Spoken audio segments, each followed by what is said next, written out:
بسم اللہ الرحمن الرحیم۔ السلام علیکم۔ اصحاب فیل کا ماجرا۔ جب یمن بادشاہ حبشہ کے فوج کے ہاتھوں فتح ہو چکا تو بادشاہ حبشہ نے اپنے ایک کمانڈر اریاد کو یمن کا حاکم بنا دیا، جبکہ فوج کے دوسرے کمانڈر ابرہہ کا یمن کی حکومت کے مسئلہ پر اریاد سے تنازع ہو گیا۔ اریاد ابرہہ کے حامیوں کے ہاتھوں قتل ہو گیا۔ اس کے نتیجے میں ابرہہ یمن کا حاکم بن گیا۔ ابرہہ جو کہ ایک انتہائی متعصب مسیحی تھا، وہ بڑی سختی کے ساتھ لوگوں کو آئین مسیحیت کی طرف دعوت دیتا۔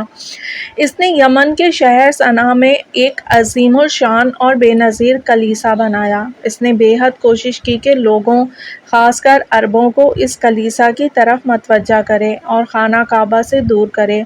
ابرہہ نے اسی بارے میں بادشاہ حبشہ کو بھی گزارش بھیجی۔ ادھر سے عرب کے مختلف قبائل نے خانہ کعبہ کے بارے میں زیادہ حساسیت کا مظاہرہ کیا اور روز بروز زائرین کعبہ کی تعداد میں خاطر خواہ اضافہ ہوتا گیا۔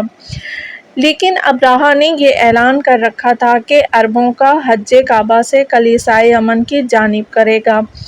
یہ اعلان اس بات کا باعث بنا کہ بعض عرب مخفی طور پر کلیسا کے اندر گھسے اور گندگی پھیلا آئے۔ یہ خبر جب ابرہہ کے کانوں تک پہنچی تو اسے بہت غصہ آیا۔ اس نے قسم کھائی کہ مسلح لشکر کے ہمراہ کعبہ پر چڑھائی کر کے اسے تباہ و برباد کر دے گا۔ ابرہہ کے حکم سے اس کا لشکر مکہ کی طرف روانہ ہوا۔ وہ خود بھی جنگی سامان سے لیس ہو کر اپنے کمانڈروں کے ساتھ لشکر کے آگے آگے چل رہا تھا۔ ایک یمنی شخص ذوالفقار نے کعبے کا دفاع کرنے کی خاطر ابرہہ کے لشکر کے ساتھ جنگ کرنے کے لیے یمن کی عوام کو دعوت دی۔ اس نے لشکر تیار کیا اور ابرہہ کے ساتھ جنگ کرنے کے لیے روانہ ہوا، لیکن اس نے ابرہہ کے لشکر سے شکست کھائی اور خود اسیر ہو گیا۔ ابرہہ اسے قتل کرنا چاہتا تھا کہ اس نے رحم کی اپیل کی اور کہا، مجھے زندہ رکھو، ممکن ہے ایک دن میرا وجود تمہارے لیے کسی فائدے کا موجب بنے۔ ابرہہ نے اسے قتل تو نہ کیا، لیکن حکم دیا کہ اسے تحت نظر رکھا جائے۔ ابرہہ اپنے لشکر کے ہمراہ کعبہ کی جانب جا رہا ہے۔ جب وہ کوہ قسم کی سرزمین پر پہنچا تو وہاں پر نفیل بن حبیب خانہ کعبہ کا دفاع کرنے کی غرض سے مسلح لشکر لے کر ابرہہ کے ساتھ جنگ کرنے کے لیے آیا۔ دونوں لشکروں کے درمیان سخت قسم کی جنگ ہوئی۔ نفیل کے لشکر نے بھی شکست کھائی۔ نفیل اسیر ہو گیا۔ ابرہہ اسے قتل کرنا چاہتا تھا۔ اس نے کہا، مجھے قتل مت کرو، میں راستے کی نشاندہی کروں گا اور اپنے حامیوں کے ذریعے تیری مدد کروں گا۔ ابرہہ نے اسے رہا کر دیا۔ راستے میں عربوں کے کئی گروہ خانہ کعبہ کے دفاع کے لیے ابرہہ سے جنگ کرنے کے لیے نکلے، لیکن جب وہ دیکھتے کہ اس کا لشکر مقابلہ کرنے پر قدرت نہیں رکھتے تو عقب نشینی کر جاتے۔ ابرہہ کے حکم سے سفر کے دوران میں اہل مکہ کے اونٹ اور بھیڑ بکریوں کے ریوڑ جو بیابان میں چر رہے تھے، انہیں اغوا کر لیا۔ ان میں سے 200 اونٹ رسول خدا کے جد امجد حضرت عبد المطلب علیہ السلام کے بھی تھے، جن پر ان لوگوں نے قبضہ کر لیا۔ ابرہہ بڑے غرور تکبر سے اپنے لشکر کے ہمراہ مکہ کے نزدیک پہنچ گیا۔ اس نے ایک شخص حناطہ حمیری کو مکہ میں بھیجا اور کہا، وہاں جا کر ان کے رئیس کے بارے میں معلوم کرو۔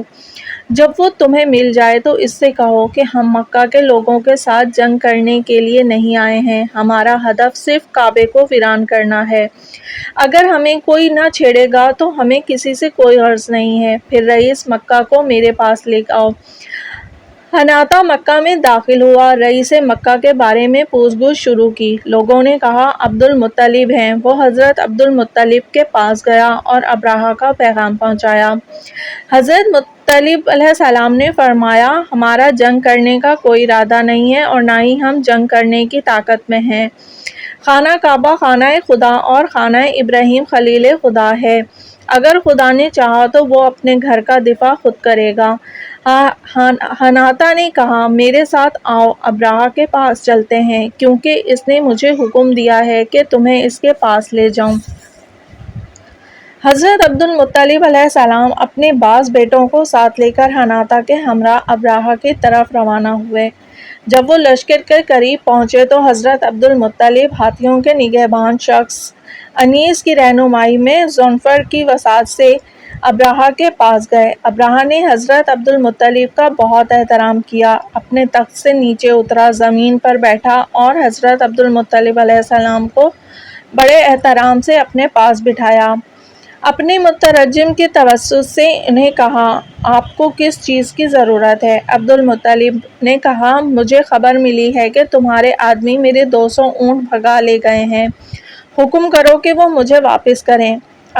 ابرہہ نے کہا، میں نے جس وقت آپ کے چہرے کو دیکھا تو آپ مجھے ایک عظیم شخصیت نظر آئے، لیکن آپ کی اس بات نے آپ کو میری نگاہوں میں حقیر کر دیا۔ کیا صرف 200 اونٹ واپس لینے کے لیے مجھ سے بات چیت کر رہے ہو، اور خانہ خدا جو آپ اور آپ کے دین یعنی خدا کا گھر ہے، اس کے بارے میں کوئی بات نہیں کر رہے، جبکہ میں اسے تباہ و برباد کرنے کے لیے آیا ہوں؟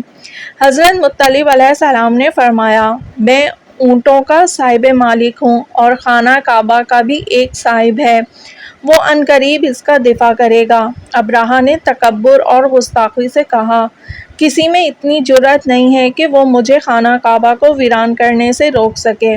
حضرت عبدالمطلب علیہ السلام نے فرمایا، جو کچھ کرنا چاہتے ہو کرو۔ حضرت عبدالمطلب علیہ السلام ابرہہ کے پاس سے روانہ ہوئے اور مکہ آئے۔ وہاں پہنچ کر اعلان کیا کہ لوگ شہر سے باہر نکل جائیں اور پہاڑوں اور ان کے پیچھے دروں میں پناہ حاصل کریں، اور اپنے آپ کو ابرہہ کے لشکر کے غزن سے بچائیں۔ اس کے بعد حضرت عبدالمطلب علیہ السلام قریش کے کچھ افراد کے ہمراہ خانہ کعبہ کے پاس آئے اور دعا و مناجات کرنے لگے، خدا کی بارگاہ میں التماس کی کہ دشمن کو خانہ کعبہ کو نقصان پہنچانے سے باز رکھے۔ حضرت عبدالمطلب علیہ السلام نے خانہ کعبہ کی زنجیر ہاتھ میں پکڑے ہوئے درج ذیل اشعار بطور مناجات پڑھے، یعنی خداوندا، ہر کوئی اپنے گھر کا دفاع کرتا ہے، تو بھی اپنے گھر اور اہل بیت علیہ السلام کی حفاظت فرما۔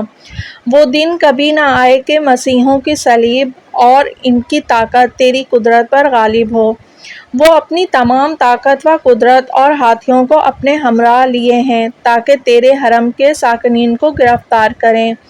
خدایا، تو اپنے گھر کی حرمت اور اپنے گھر والوں کا دفاع کر۔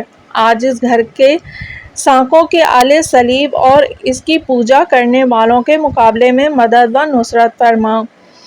اس کے بعد جناب حضرت عبدالمطلب نے قریش کے کچھ افراد کے ہمراہ ایک درے میں پناہ لی اور اپنے بیٹوں میں سے ایک حضرت عبداللہ کو حکم دیا کہ وہ کوہ ابو قبیس پر جائے اور دیکھے کہ کیا حالات پیدا ہوتے ہیں، پھر واپس آ کر بتائے۔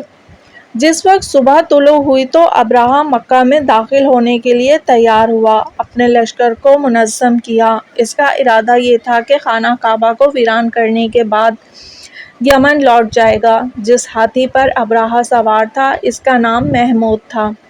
ہر ممکن کوشش کے باوجود ہاتھی اپنی جگہ سے آگے نہ بڑھا بلکہ زمین پر لیٹ گیا، یہاں تک کہ اسے اٹھانے کے لیے اس کے سر پر کلہاڑی ماری گئی، لیکن وہ پھر بھی نہ اٹھا۔ آگے سے ٹیڑھا آئینی عصا اس کے پیٹ کے نچلے حصے میں مارا گیا، لیکن وہ پھر بھی نہ اٹھا۔ لیکن جب اس کا منہ یمن کی طرف کیا گیا تو وہ فوراً اٹھ کر چل پڑا، پھر اس کا رخ شام کی جانب کیا تو پھر بھی چل پڑا، پھر اسے مشرق کی طرف چھوڑا تو تیزی سے روانہ ہوا، لیکن جب اس کا رخ مکہ کی طرف کیا تو اپنے پاؤں زمین پر مارنے لگا اور ایک قدم تک آگے نہ بڑھا۔ بعض روایات کے مطابق اس ہاتھی پر تلواروں سے اس قدر وار کیے کہ اس کے ٹکڑے ٹکڑے کر دیے۔ طلوع خورشید کا وقت تھا کہ اللہ تعالیٰ نے دریائے سرخ کی طرف سے ابابیل پرندوں کی فوج ابرہہ کے لشکر پر حملہ کرنے کے لیے بھیجی۔ ہر پرندے کے پاس چنے کے برابر 3 کنکریاں تھیں کہ ان میں سے ایک اپنی چونچ اور 2 پاؤں میں پکڑی ہوئی تھی۔ ان پرندوں نے ابرہہ کے لشکر پر کنکریوں کی بارش شروع کر دی، جس کو وہ کنکری لگتی اس وقت زمین پر ڈھیر ہو جاتا۔ بہت سے لشکر ادھر ہی ہلاک ہو گئے، بعض کے بقول وہاں پر وادی محصر اور بعض فرار ہو کر بھاگے، لیکن انہیں حالت فرار میں کنکریاں لگیں اور ادھر ہی مر گئے۔ ہر طرف لاشیں ہی لاشیں تھیں، وہ پکار پکار کر کہہ رہے تھے کہ نفیل بن حبیب جو کہ ابراہہ کی قید میں تھا کہاں ہے کہ ہمیں آ کر یمن کا راستہ بتائے۔ نفیل نے جب یہ صورتحال دیکھی تو کہا کہاں فرار کر رہے ہو کہ فرار کرنے کا کوئی راستہ نہیں، تمہاری تلاش میں خدا ہے۔ مفلوک و مقلوب ناک کٹا ابراہہ اب غلبہ حاصل نہیں کر سکتا۔ ایک پرندے کی کنکری ابراہہ کو لگی، وہ زخمی ہوا، اس کے پاس موجود لوگوں نے اس کی مدد کی، اس کو وہاں سے باہر نکالا۔ اس کے بدن پر آنے والا زخم ایسا زخم تھا جو اپنی طرح سے مزید زخم بناتا گیا، جس کی وجہ سے اس کے بدن کا جوڑ جدا ہو گیا، اس کے بدن میں پیپ پڑ گئی اور گندا خون رسنے لگا۔ اس کو اسی حالت میں اٹھا کر ثنا واپس لے آئے۔ شاید اسی وقت تک اس کا زندہ رہنا اس وجہ سے تھا کہ اس کی بے چارگی و ذلت دوسروں کے لیے سامان عبرت قرار پائے۔ وہ ایک پرندے کے بچے کی مانند کمزور ہو چکا تھا، جب اس سے پہلے بلند قامت اور چاق و چوبند تھا۔ ان زخموں کی وجہ سے گریہ وزاری کرتا رہا۔ زخم کی سرایت کی وجہ سے اس کے سینے میں اس کے دل کی طرف سوراخ ہو چکا تھا۔ وہ اسی حالت میں دنیا سے چل بسا۔ جس وقت پرندے دریائے سرخ کی جانب سے ابراہہ کے لشکر پر حملہ آور ہوئے تو جناب عبد المطلب علیہ السلام کے فرزند ارجمند حضرت عبداللہ نے کوہ ابو قبیس کی بلندی سے انہیں آتے دیکھا۔